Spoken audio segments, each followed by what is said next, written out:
Sebagaimana kita ketahui bahwasanya salah satu landasan utama dari sebuah agama atau kepercayaan kepada agama adalah bahwa setiap manusia yang mempercayai agama akan percaya bahwa alam semesta ini memiliki Tuhan yang menciptakan. Inilah yang membuat perbedaan utama antara agama yang berasaskan kosmologi ilahi dengan kosmologi materi. Mereka yang meyakini bahwasanya alam ini ada pencipta dan penciptanya adalah Tuhan yang kita sebut dengan nama Allah, akan mencari tahu apa sifat-sifat Allah dan apakah Allah mengutus rasul-rasulnya, dan setelah kehidupan ini adakah kehidupan yang lain yang kita sebut dengan kematian atau kehidupan hari kiamat.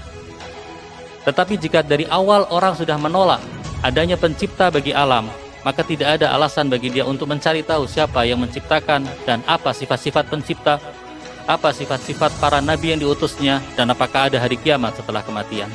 Dari mana kita bisa mengenal Allah? Dari mana kita bisa tahu bahwasanya alam ini ada penciptanya ataukah tidak?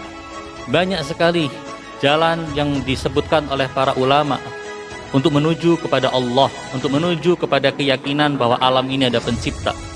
Tetapi dari semua jalan-jalan yang telah disebutkan dalam tulisan-tulisan dan buku-buku yang berhubungan dengan akidah, ada dua jalan yang paling cepat dan paling baik untuk bisa menyampaikan kita kepada Allah. Jalan yang pertama adalah jalan yang ada pada diri setiap manusia, atau biasa kita sebut sebagai jalan internal atau fitrah yang ada pada setiap manusia. Jalan ini juga biasa disebut dengan ma'rifah huduri, ilmu huduri. Artinya kita merasakan sendiri. Kalau kita merujuk kepada diri kita, pada fitrah kita, kita akan mendapatkan bahwasanya ada pencipta bagi alam ini. Jalan yang kedua adalah jalan yang eksternal, yaitu jalan yang biasa disebut dengan ilmu atau pengetahuan husuli.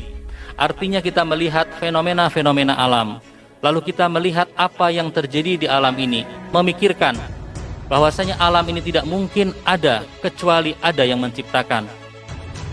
Jalan yang kedua ini adalah jalan yang paling terang dan paling jelas, sehingga orang bisa menyaksikan bahwa pada setiap maujud yang ada di alam ini ada Allah yang menciptakan. Hari ini kita akan membicarakan jalan yang pertama, yaitu kita mencapai Allah dan mengenal Allah melalui jalan yang ada pada diri kita dan di dalam diri kita, yaitu jalan fitrah. Ada beberapa hal yang ingin saya jelaskan di sini, lalu kita melihat dan kita telaah bagaimana hal-hal ini bisa menyampaikan kita kepada Allah. Jika manusia dibiarkan dengan dirinya sendiri, dia menyendiri, tanpa melihat lingkungan yang ada di sekitarnya, tanpa melihat apapun juga, dia melihat dirinya sendiri dan alam yang berada, yang di mana tempat dia berada, maka dia akan mendapatkan bahwa ada sebuah kekuatan yang maha dahsyat, yang di atas kemampuan seluruh kekuatan. Kekuatan yang mengatur dan mengendalikan alam dan jagat raya ini. Manusia yang merenungkan dirinya dan merenungkan alam di sekitarnya akan merasa bahwa ada panggilan yang sangat lembut dan sangat dalam pada lubuk hatinya dan dirinya, yang memanggil dia dengan pandangan penuh rahmat dan kasih sayang, memanggilnya untuk memalingkan wajahnya kepada kekuatan yang besar itu, kekuatan yang maha dahsyat dan maha agung yang kita sebut dengan nama Allah. Itulah yang disebut dengan panggilan fitrah. Yang kedua, terkadang manusia karena kehidupannya, kehidupan materi yang dialaminya, terkadang dia melupakan dan tidak mendengar panggilan fitrah. Tetapi saat dia berhadapan dengan petaka, saat dia berhadapan dengan musibah, berhadapan dengan suatu goncangan yang besar dalam kehidupan, misalnya saat menghadapi bencana seperti banjir, seperti tsunami, gempa bumi, atau saat dia berada di atas kapal yang diombang-ambingkan oleh ombak yang besar, atau saat dia berada di pesawat yang diombang-ambingkan oleh angin yang siap untuk menjatuhkannya.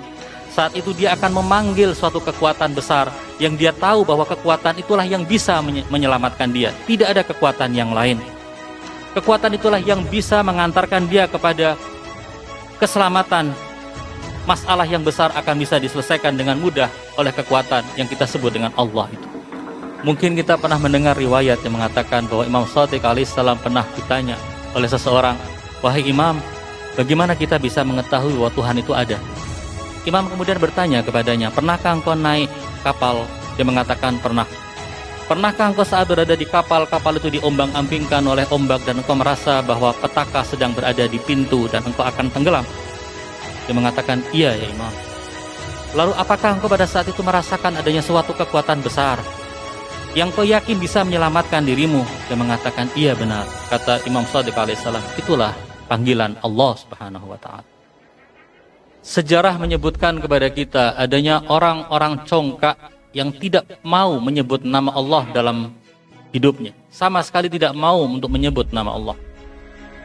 Akan tetapi ketika dia melihat bahwa kekuasaan, kekuatan, wibawa, dan apapun juga yang bisa membelanya sudah tidak bisa lagi membela dia dan menyelamatkannya, dia akan memanggil nama Allah dan meminta bantuan dari Allah.